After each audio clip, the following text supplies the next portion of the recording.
Saya mau tanya, kamu kenal nggak 7 terpidana itu? Tidak kenal sama sekali.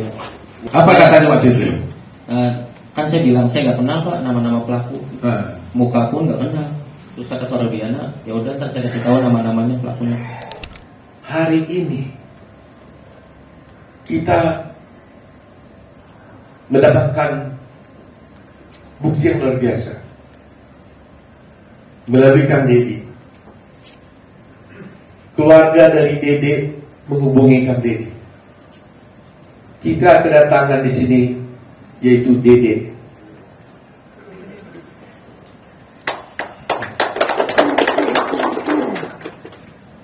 Kalau tidak ada Dede ini, tidak akan ada cerita pembunuhan Vina, almarhum Vina dan Eki. Tapi karena mereka inilah dulunya yang memberikan keterangan palsu, bersaksi palsu, maka akhirnya 7 terpidana itu dihukum. 8 ya. Mereka inilah yang bercerita seakan-akan ada pelemparan batu, seakan-akan ada kejar mengejar, seakan-akan ada bambu, pelemparan batu, yang mengesankan bahwa ada akhirnya peristiwa pembunuhan terhadap almarhum Vina dan Eki karena kesaksian palsu mereka. Tapi berdasarkan keterangan yang diberikan kepada kami dan dia nanti bisa kita tinggal cerita bahwa dia ternyata melakukan perbuatan itu karena terjebak sama Aib, di mana Aib mengajak dia ke kantor polisi yang tadinya dia tidak tahu tujuannya apa. Sampai ke kantor polisi, ternyata dia disuruh memberikan keterangan palsu. Dia diarahkan oleh Aib bersama-sama Rudiana. Nanti kita dengar keterangan sendiri untuk menceritakan suatu peristiwa yang dia sendiri tidak tahu dan tidak pernah ada. Kepadanya diberitahukan nama-nama daripada 7 terpidana ini, yang pada mulanya dia yang sebenarnya dia tidak tahu siapa ini 7 terpidana ini, karena dia juga tidak kenal dengan orang itu. Akhirnya dia bercerita tentang cerita-cerita yang sudah dikemas, diarahkan oleh Aib dan juga oleh Rudiana menurut keterangan dia. Nah, oleh karena itu, sebelum kami sampai kepada kesimpulan dan tanggapan nanti, agar tidak ini salah, kami mau tanya dulu kepada Dede di hadapan para rekan wartawan. Betul Dede? Bagaimana ceritanya? Bisa saudara cerita? Bagaimana ceritanya Dede sampai bisa bercerita tentang adanya pelemparan para itu? Saya tanya dulu biar berurut ya. Kamu kerja di mana Dede? Cucian mobil Pak. Pada waktu itu ya, pada waktu 2016 ya, cucian mobil. Ya. Udah berapa lama kerja di sana? Kurang lebih 1 bulan. 1 bulan. Pada tanggal 27 Agustus 2016, kamu berada di mana? Posisi tidak masuk kerja Pak. Tidak masuk kerja? Tidak. Karena apa? 27 Agustus saya masuk kerja Pak. 27 Agustus masuk kerja. Ya. Kemudian tanggal 28 Agustus? 28 Agustus saya masih masuk Pak. Masuk. 29? Masuk Pak. Masuk ya. Kemudian saya mau tanya, kamu kenal nggak 7 terpidana itu? Tidak kenal sama sekali. Ya. Muka pun saya tidak kenal, nama tidak kenal. Muka tidak kenal, nama tidak tidak kenal. Sama sekali tidak kenal. Sama sekali tidak. Ya. Kapan kamu bertemu dengan Aib? Ya pada saat itu Pak, kerja di kerjaan saya mengenal Aib di kerjaan. Oh, Aib itu juga bekerja sama kamu. Ya, di situ. Nah, coba ceritakan bagaimana ceritanya Aib mengajak kamu ke kantor polisi. Awal mulanya malam Pak, Aib menelpon saya dan mengajak saya ke Polres. Tanggal 2 September. Tanggal 2 September. Malam hari. Sekitar jam 7-an. Saya Terus? antar lah, saya mikirnya kan orang rantauan Pak. Karena nggak tahu daerah situ, saya antar ke Polres. Nah setelah dalam Polres saya tanya, mau ngapain di sini? Kata buat keterangan saksi anaknya Pak Rudiana yang meninggal. Nah setelah itu saya tanya, emang mau ngapain kan? Kita tidak tahu peristiwa itu. Nah udah katanya nanti saya arahin, saya ikutin kalau kata saya kan. Dia bilang gitu. Nah terus Pak Rudiana datang lah. Saya tanya ke Pak Rudiana juga, Pak Rudiana mau ngapain? Buat keterangan apa? Saksi anak saya yang meninggal kan. Nah disitulah diceritakan saya nongkrong di warung. Kalau warung kan bener Pak, warung malam hanya membeli rokok. Cuman ada segerombolan anak nongkrong, pelemparan batu, bambu, pengajaran, segerombolan motor ada di situ. Sebenarnya nggak ada Pak. Sudah diceritakan sebelum masuk BAP, sudah diceritakan. Jadi sebelum kamu bertemu dengan Rudiana, kamu kan diajak oleh Rudiana telepon katanya kan?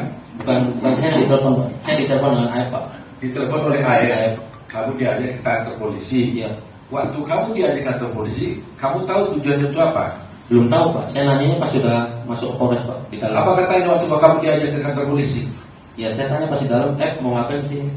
Buat jadi saksi anaknya Pak Rudiana. Enggak, sebelum. Oh saya nggak pernah nanya Pak. Cuma nggak nanya Pak. Oh, dia nggak ada. Oh, kalau antar saya ke kantor polisi gitu. Ya. Oke, setelah saya antar kantor polisi, Ya, apa yang terjadi? Ya saya tanya, buat mau ngapain di sini? Buat keterangan saksi. Saksi siapa? Pak Rudiana yang anaknya meninggal. Oh, itu kata Ayep. Iya. Nah, kemudian kamu bertemu dengan Rudiana di mana? Di situ juga? Di situ juga. Saya tahu Rudiana pun saat di situ. Oh, kamu kenal Rudiana saat di situ? Saat di situ. Waktu dia pakai baju apa dia? Baju preman atau baju Preman sih Pak. Baju biasa. baju polisi? Apa? Dikenalkan sama Ayep siapa ini gitu? Iya, dikenalkan sama Ayep. Ini Pak Rudiana katanya. Nah, dikasih tahu ini Pak Rudiana, Ini Pak Rudiana. apa lagi? Bapaknya Ayep. Diberitahu nggak dia polisi? Diberitahu dia Oh, polisi. Ini polisi. Gitu. Polisi. Jabatannya diberitahu pada waktu itu. Diberitahu intel narkoba kan. Oh, itu narkoba katanya. Diberitahu gitu ya. Diberitahu. Nah, lantas apa kata Ayep kepada kamu? Ya saya bilang ke Pak Rudiana juga pada situ. Pak, buat jadi saksi apa? Anak saya meninggal katanya. Nah, sedangkan saya tidak tahu kejadian itu. Dan saya pun tidak kenal nama-nama dan muka dan peristiwa itu emang tidak tahu sama sekali Pak. Nah, terus apa kata Rudiana? Kata Ayep dan Rudiana, ya bilang Pak, ya udah ntar saya kasih tahu katanya. Ya setelah dikasih tahu, pada saat nongkrong di situ, pada saat ke warung ada orang segerombolan nongkrong, terus melihat pelemparan batu kepada anaknya Pak Rudiana. Nah, terus dilempar batu itu tidak kena, terus pengajaran membawa bambu. Nah, terus setelah itu ya tidak tahu kejadian itu lagi Pak. Setelah pengajaran tidak tahu. Sudah sampai situ doang. Tadi kan kamu ceritakan bahwa kamu diarahkan oleh Ayep dan Rudiana. Saya mau lihat peran masing-masing. Ayep ngomong apa, Pak Rudiana ngomong apa? Ayep ngasih tahu, bilang aja ya ada segerombolan orang di situ Pak. Baik. Terus Pak Rudiana? Pak Rudiana ngasih tahu masalah motor sama nama Pak. Sama nama? Iya, motor dan nama. Saya tahu dari Pak Rudiana, dikasih tahu sama Pak Rudiana. Oh, nama-nama pelaku. Nama-nama pelaku. Iya. Apa katanya waktu itu? Kan saya bilang saya nggak kenal Pak nama-nama pelaku. Muka pun nggak kenal. Terus kata Pak Rudiana, ya udah ntar saya kasih tahu nama-namanya pelakunya. Oh, dikasih tahu. Dikasih tahu. Masih ingat kan nama-nama itu? Nggak ingat pas ya Pak. Oh, tapi nggak mengingat soalnya kan nggak kenal Pak. Oh. Tahu nama pun pas saat di situ kan dikasih tahu Pak. Oh, tapi di situ kan diberitahu, katakan gini aja katanya. Iya. Nah, sekarang setelah diarahkan oleh Ayep dan Rudiana, lantas siapa yang melakukan buat BAP-nya? Mereka Rudiana juga? Bukan Pak. Oh, bukan. Bukan. Siapa? Ya penyidik di situ Pak. Oh, penyidik. Penyidik di situ. Jadi kamu diarahkan oleh Ayep dan Rudiana dulu, setelah itu baru di BAP oleh penyidik yang lain. Iya. Oh. Jadi penyidik yang lain ini nggak pernah mengarahkan kamu lagi dong? Nggak pernah Pak. Yang mengarahkan justru di si Rudiana dan di lainnya gitu. Sebelum masuk itu Pak. Ya karena memang selalu terjadi begitu kan, yang mengukuli dengan yang menyidik kan selalu beda. supaya yang menyidik, kalau upaya menyidik ditanya pernah kamu dipukuli penyidik, pasti nggak pernah mukuli, tapi dipukuli dulu sebelumnya di luar. Kira-kira begitu cerita-cerita film yang kita nonton lah gitu ya. Ya, kira-kira begitu ya. Dan ini sekarang diarahkan oleh ini. Jadi penyidiknya tidak pernah mengarahkan, tapi sudah diarahkan oleh Rudiana dan AR. Begitu ya. Nah, kemudian setelah itu terjadi di BAP. BAP seperti biasa Pak. Ditanya aja ya. Ditanya. Kau ceritakan seperti yang diarahkan itu. Seperti yang diarahkan sebelum masuk. Ya. Saya mau tanya, kenapa kau mau? Sebenarnya hati saya mas sebenarnya nggak mau Pak. Kan saya juga sudah bilang Pak, saya tidak tahu kejadian itu sama sekali dengan AF dengan Pak Rudiana. Nah pada saat itu kan saya rakyat kecil Pak, saya nggak ngerti hukum, sekolah pun saya hanya SMP. Ya saya merasa takut Pak, sudah dialog. Saya bisa apa di situ Pak? Ya tapi kan namanya kan kamu kan merasa berbuat, kenapa nggak nolak aja? Apa kamu diiming-iming? Tidak ada sama sekali Pak, diiming-iming. Enggak. Tidak ada sama sekali. Tapi kok kan orang bertanya, kok semudah itu kamu langsung diajak ya ini langsung kamu mau gitu, kenapa? Maunya pun kan karena tidak tahu bahwa mau ke situ kan diberi buat kesaksian anaknya Pak Rudiana Pak. Mungkin kalau saya tahu, ayah ngasih tahu sebelum masuk Polres, saya nggak mau Pak. Ya tapi setelah di dalam Polres, terus kenapa jadi kamu mau? Karena takut Pak. Takut sama siapa? Ya takut karena sudah di dalam Polres itu Pak. Loh kenapa? Kalau di dalam Polres kenapa banyak? Ya karena saya nggak ngerti hukum. Loh iya, kalau Polres apa? Ada kamu dipukul nggak? Enggak sih Pak. Apa karena perlu ada polisi gitu? Nah iya, bisa jadi Pak. Oh, bisa jadi ya, benarnya di mana? Ya emang karena polisi Pak, saya takut. Jadi artinya kamu merasa takut, Ya merasa takut. karena sudah berada di kantor polisi, Ya, karena kamu diminta oleh Pak Rudiana yang ke polisi, Ya. kamu ikutin aja. ya. Nah waktu itu kamu tahu lah akibatnya itu waktu itu ya? Saya tahu Pak akibatnya. Pasti tahu saya. Ya setelah di BAP pun kan saya ngomong ke ayah Pak. Ya. Saya bilang kenapa membuat kesaksian seperti ini, kata saya. Kan bakal berat ke depannya. Udah katanya, saya kesal sama terpidana itu Pak. Kata ayah. Iya. Kenapa? Karena pernah dipukuli Pak.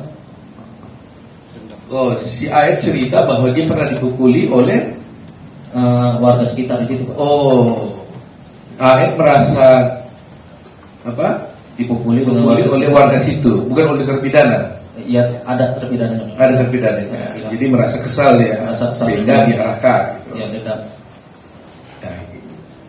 Nah, kamu diperiksa itu di mana? Di Polres mana itu? Polres Cirebon. Polres Cirebon. Nah, setelah di Polres Cirebon, apakah kamu pernah juga diperiksa di Polda? Tidak pernah sama sekali 2016 Pak. Hah? Tidak pernah. Tidak pernah. Tetapi di sini kita lihat ada berita acara kamu juga ada di Polda. Jadi di sini ada wartawan, kita lihat ya. Ini ada berita acara di sini di Polres dan juga ada acara berita acara di Polda. Tapi dia merasa kamu tak pernah tanda tangan berita acara yang di Polda tidak pernah Pak. 2016 saya tidak pernah. di Polda kamu tidak pernah tanda tangan berita acara di Polda. Di BAP pun tidak pernah. Kesana pun tidak pernah. Kamu kok tahu di mana Polda? Tidak tahu sama sekali Pak. Sampai sekarang kamu tidak tahu Polda. Tidak tahu sama sekarang. Sampai sekarang pun istilahnya tidak tahu Pak. Yang sekarang 2024 mah udah Pak. Cuman kan kalau jalan tetap saya nggak apa Pak. Nggak, artinya yang sebelum tahun 2004 itu kamu tidak pernah ke Polda. Tidak tahu Pak sama sekali. Tidak tahu ya. Tidak tahu. Soalnya di sini ada berita acara kamu di Polda pada tanggal 23 November. Itu nggak ada ya? Nggak ada Pak. Nggak pernah terjadi. Jadi ini kalau begini ada parah begini ini, seperti yang kamu lihat di sini ini, tanda tangan ada nggak itu? Tanda tangannya pun agak beda Pak. Kamu nggak pernah tanda tangan ini? Iya, disamain sama yang 2016 di Polres itu Pak, beda Pak. Oh gitu. Tapi kamu intinya kamu tidak pernah tanda Tidak tangan. pernah. Dan di sana pun tidak pernah Pak. Di BAP pun di Polda tidak pernah 2016. Baik. Hanya di Polres Cirebon. Saya mau tanya lagi. Kamu pernah disumpah nggak oleh polisi? Tidak pernah sama sekali. Hah? Tidak pernah. Nggak pernah. Kemudian kamu setelah kejadian ini, kamu pernah hadir di pengadilan tidak untuk bersaksi? Tidak pernah sama sekali. Kamu tidak pernah datang di pengadilan dan tidak pernah menjadi saksi di pengadilan pada waktu itu? Tidak sama sekali Pak. Kalau bentuk keterangan Pak Jutek gimana itu? Dia menurut putusan pengadilan dia benar ada kata-kata di situ bahwa dia ada memberikan keterangan di bawah sumpah. Iya, di dalam putusan. Dalam putusan ini. Jadi di dalam putusan, kebetulan Pak Jutek yang lihat ada, bagaimana Pak Jutek jelaskan? Ada Memberikan keterangan di bawah sumpah. bahwa DD ini memberikan keterangan di bawah sumpah. Ya. Ada dalam putusan. Ada dalam putusan. Padahal dia sendiri tidak pernah datang di pengadilan dan tidak pernah memberikan keterangan apalagi di bawah sumpah. Begitu ya Pak? Iya. Nah ini menjadi, jadi ini yang menjadi masalah kita ini. Jadi di pengadilan pun ada putusan menyatakan dia adalah memberikan keterangan di bawah sumpah, padahal dia sendiri tidak pernah datang ke pengadilan, apalagi bersumpah. Saya mau tanya, kok kamu nggak datang ke pengadilan? Kata kamu di berita acara di Polres. Iya Pak. Apa kamu nggak dipanggil pengadilan? Dipanggil Pak. Ada surat panggilannya datang. Oh ada. Ada. Terus kurang nggak datang? Nggak datang Pak karena takut. Cuma saya nanya Pak, pas surat datang, saya nanya ke Pak Rudiana, Pak ini gimana? Ada surat panggilan dari pengadilan. Udah katanya nggak usah datang, biarin aja. Jadi ada panggilan dari pengadilan Ada. kepada kamu untuk melakukan tugasmu sebagai warga negara bersaksi di pengadilan, tapi kamu dilarang oleh, Dilarang oleh Pak Rudiana. katakan bagaimana saya? Tidak, Pak, ada surat pengadilan datang, kata saya. Bagaimana ini? Nah kata Pak Rudiana, udah nggak usah datang, katanya, biarin aja. Jadi Pak Rudiana menurut dia itu tadi menyuruh tidak usah datang ke pengadilan. Ya. Jadi sekali sudah tahu tuh pasal apa yang dilanggar di situ kalau seperti itu kan. Melarang orang tidak datang ke pengadilan, padahal itu adalah kewajiban hukum dia. Tapi Rudiana menolak tiba-tiba. Saudara tahu kenapa kamu dilarang datang ke pengadilan? Tidak tahu Pak, hanya bilang itu saja. Oh hanya bilang itu saja. Jangan datang, tidak perlu datang ke pengadilan. Datang, nah, Pertanyaan saya terakhir ini, jadi Bisa kasih dia kasih buka. kenapa kamu tiba-tiba sekarang mau datang ke sini? karena saya mikir merasa bersalah Pak. Ya selama 8 tahun pun sebenarnya saya mau jujur Pak, mau mengungkap ini sebenarnya Pak. Cuman saya bingung Pak, mau mengungkap ke siapa Pak? Pendamping pun saya nggak punya. Cuma selama 8 tahun saya merasa bersalah Pak. Bayangin Pak, saya hidup enak di sini Pak, bisa kerja, bisa nikah istilahnya Pak, sama anak istri bisa bahagia, sedangkan dia di penjara seumur hidup Pak. Saya merasa berdosa selama 8 tahun, merasa Pak.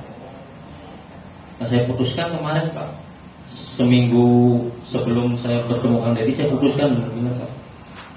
Setekad saya harus bulat, saya harus menerima resikonya, apapun resikonya, entah ada hukuman buat saya terima Pak. Siapa yang menghubungi kamu datang ke Pak Deddy? Inisiatif kamu sendiri atau gimana? Inisiatif saya sendiri Pak, tapi rundingan sama keluarga Pak. Teteh dulu. Oh jadi setelah lihat viral-viral begini, kamu rundingan sama keluarga? Rundingan sama keluarga. Nah, apa? Gimana rundingan itu? Ya, Teteh Pak, sebelum 3 sebulan setengah viral itu Pak, Teteh pernah bilang Pak, Dek, apa datang aja ke Pak Deddy? Kata saya bilang, nanti aja lah, karena saya belum siap Pak, masih takut dan bingung kehilangan pekerjaan Pak. Nah terus setelah dorong keluarga dorong terus, nah seminggu sebelum ke Pak Deddy, nah tekad saya bulatin, fisik saya kuatin, saya bilang malam itu juga jam 11, saya bilang udah kontak Pak Deddy di Instagram, cuman tidak direspon Pak. Baru saya ke TikTok Ferry, Terus? ke TikTok Ferry, Teteh tuh suruh ke TikTok Ferry, terus direspon alhamdulillah Pak. Jadi teman-teman wartawan sudah lihat di sini. Yang menghubungi Kang Deddy ini adalah dia. Kita tidak mencari-cari, tidak bertemu menemukan Deddy. Deddy sendiri yang berunding dengan keluarganya merasa bersalah dan akhirnya datang menemui Kang Deddy. Dan Kang Deddy membawa ke sini. Pokoknya saya tegaskan, intinya saya keluar itu bukan dicari dengan Pak Deddy, bukan ada yang dari luar menyuruh saya Karena ini inisiatif saya sendiri, merasa bersalah, dan keluarga, ada dorongan dari keluarga, udah selebihnya nggak ada lagi. Dede, Ya Pak. kamu kan tadi mengaku sudah bersalah melakukan memberikan keterangan palsu dulu atas arahan daripada Aep dan juga Rudiana. Ya, kita juga pernah melaporkan kamu juga, Ya Pak. iya kan? Tapi sekarang kamu datang mengaku bersalah. Kamu tahu risikonya ini, bekam. Tahu Pak, sangat tahu resikonya. Kamu tahu bahwa kamu bisa dipenjara gara-gara pengakuanmu sekarang ini. Tahu Pak, saya siap resikonya Pak.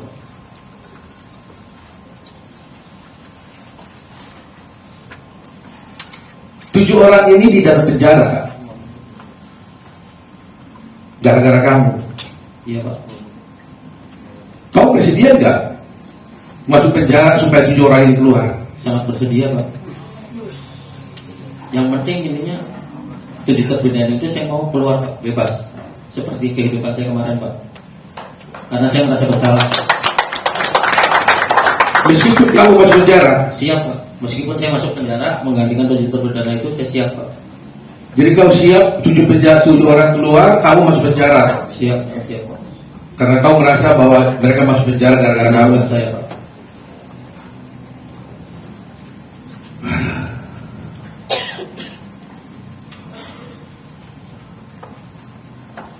Terima kasih ya Dede ya. Sama-sama. Walaupun kamu ini sudah berbuat salah, tapi Tuhan menolong bahwa kamu bisa dibuka hati pikiranmu untuk menegakkan kebenaran. Kalau kamu tidak bisa datang di sini, bayangkan mereka itu akan ada di sana seumur hidup. Seumur hidup. Semula keluarganya bukan teraniaya semua.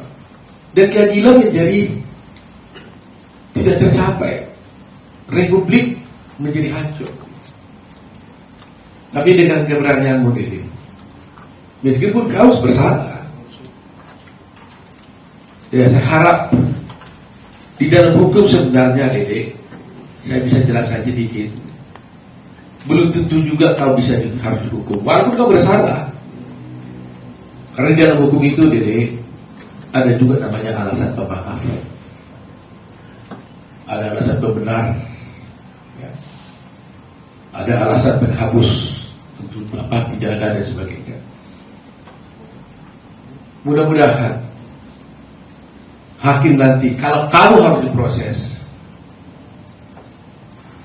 ya, karena hukum ini kan ada yang formal. Formalnya kamu bersalah memberikan kesaksian palsu di pengadilan, akhirnya orang dihukum, akhirnya dihukum sampai seumur hidup. Apakah nanti pemanya dengan pengakuanmu itu mereka jadi bebas, kau tetap harus diproses pidana? Saya tidak bisa katakan apa-apa, tergantung kepada kepolisian dan juga pada pengadilan apakah memberikan hukuman pada kamu. Tetapi karena keberanian untuk berbuat baik, untuk bertobat, menyatakan kebenaran, kami tetap dari kerajaan akan bela kamu.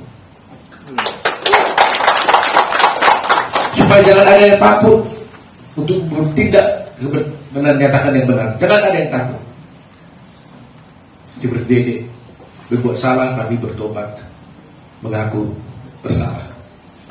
Mudah-mudahan ada alasan pemaaf buat kamu, ya, yang diberi oleh hakimnya. Jadi sekali lagi ya, berani kamu ya. Berani Pak. 7 orang keluar, kamu masuk penjara menggantikan mereka. Iya Pak. Intinya saya keluar dengan 7 terpidana itu, saya keluar. Ya, mudah-mudahan mereka keluar. Hati saya lebih senang Pak. Mudah-mudahan mereka keluar, kamu juga nggak perlu masuk penjara. Amin. Tapi saya serahkan kepada hukum dan keadilan. Itu ada dia, terima kasih dia. Di ini hatinya apa ya? Nggak tahan nih Bang Deddy. Melihat mata begini, kita para lawyer hati kita udah berkali-kali sering digini. Jadi sampai air mata kita udah habis, karena kita udah sering melihat kejadian-kejadian seperti ini. Dulu kita udah lihat tragedi bagaimana Jessica Wongso, sekarang Dede. Saya nggak tahu masih akan ada lagi nggak kasus lain yang bisa terbuka seperti ini. Tapi terus terang aja terima kasih ya kepada para wartawan semuanya. Terus terang aja kalau ada wartawan, media massa, televisi yang mau dengan sepenuh hati mengikuti dan membuka kasus ini nggak terbongkar. Jasamu luar biasa. Jasa para media televisi, baik Instagram, siapapun lah, medsos, netizen di Indonesia ini. Saya atas nama Pradi, atas nama Advokat Indonesia, atas nama keadilan, berterima kasih sebesar-besarnya. Ini belum tuntas memang, tapi dengan adanya kedatangan Dede ini ada di gambar juga, mudah-mudahan menjadi keberanian mereka. Dan sebagai bukti, Dede ini juga sudah datang memberikan keterangannya itu di hadapan notaris. Dia tertandatangan di hadapan notaris. Semua keterangan dia itu tadi itu. Jadi kita lihat Dede datang bertemu dengan Kang Dedi bukan karena disari oleh Kang Dedi, tapi dia sendiri yang berunding dengan keluarganya, merasa bahwa dia bersalah menghubungi Kang Dedi. Ya, dan ini kita ajak ke notaris juga itu atas sukarela dia membuat keterangan ini. Betul ya, Dede ya. Artinya dia firm, yakin betul. Nah, mari kita rakyat Indonesia menilai apakah keberanian Dede ini tetap harus kita hormati. Di satu pihak nanti akan ada polemik.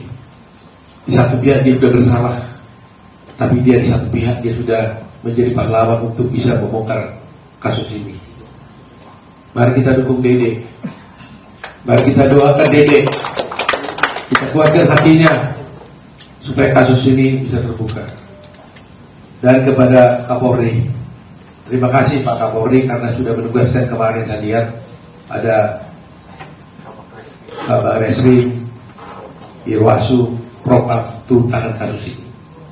Mari kita sama-sama membongkar kasus ini untuk tegaknya hukum dan keadilan.